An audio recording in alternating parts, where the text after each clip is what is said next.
I was so frustrated with my gestures because they always felt off. I just couldn't get the proportions right. But at the same time, if I tried too hard to nail the proportions, I would end up with a stiff figure.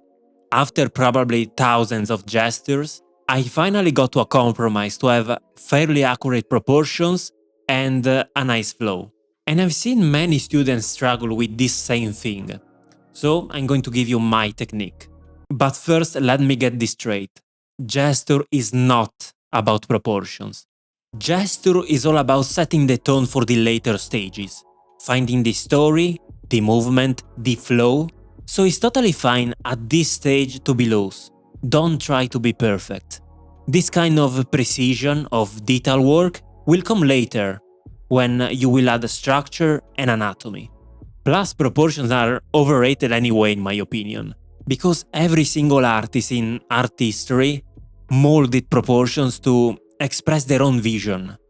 We do have an academic canon, a classic standard, the infamous 8 heads, but almost every artist broke it to tell their own unique version of the reality. So don't let your idea, your spontaneity to be polluted by something like the correct proportions. That being said, I understand that for now we are still studying reality, and we need to be precise before pushing things.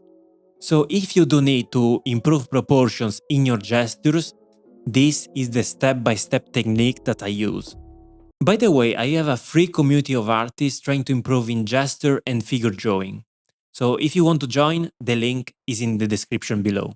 Since I had right from the beginning a really hard time to blend correct proportions and a nice flow, I just took all the rules and techniques about proportions and just stripped away all the unnecessary stuff, leaving only what's really needed.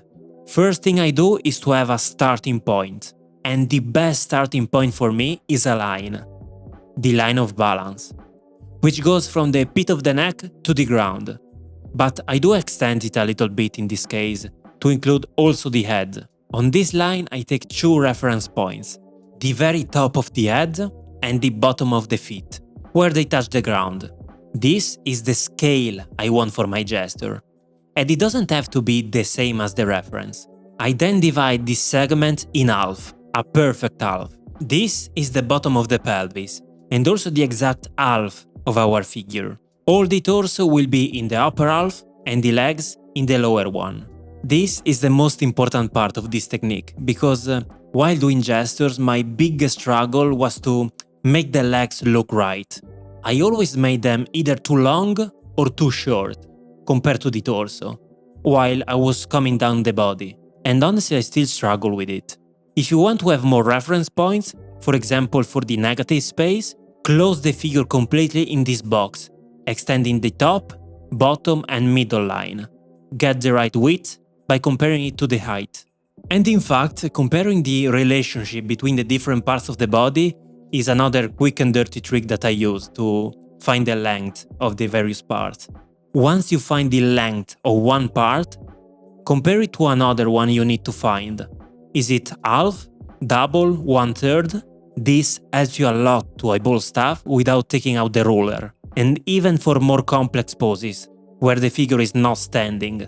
This is really all I do to find somewhat correct proportions while avoiding stiffness. But honestly at this point I just eyeball everything during gesture, and correct everything later if I need, during the structure phase. Because your proportions will improve naturally by doing hundreds and hundreds of gestures. This is actually the best way to practice this. If you want to know what to look for in your gestures, watch this video and I will see you on my next step.